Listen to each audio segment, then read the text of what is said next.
С того момента, как мы появляемся на свет, мы начинаем меняться под воздействием окружающего мира. Нас учат, нас запутывают, портят. Из детской сказки с годами мы перебираемся, каждый в свою драму или тупой триллер. Без хэппи-энда, конечно.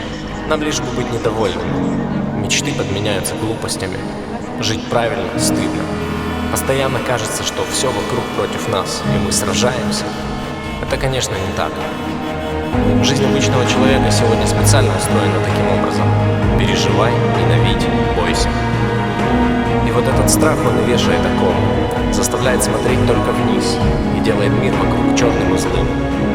Тогда как на небе в это время, но ты ведь давно не поднимал глаза к небу, да? Все это в общем изменяет нас, каждый день, по чуть-чуть.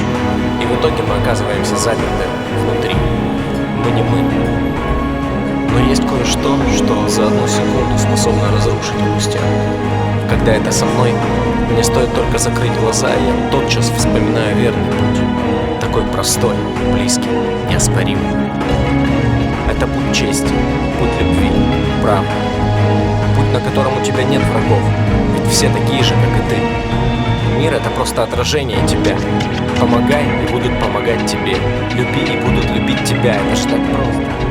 И никакая власть, никто иной не могут каждому из нас помешать быть тем, кем он является. Нам просто нужно остановиться на минуту, оборвать провода на себе и вспомнить об этом. Кто-то отыщет этот путь сам, кому-то его укажет светлый человек, кому-то звезды, а кому-то музыка. Смотрите по сторонам, но не забывайте заглянуть внутрь себя, ведь истина скрыта именно там, в вашем сердце.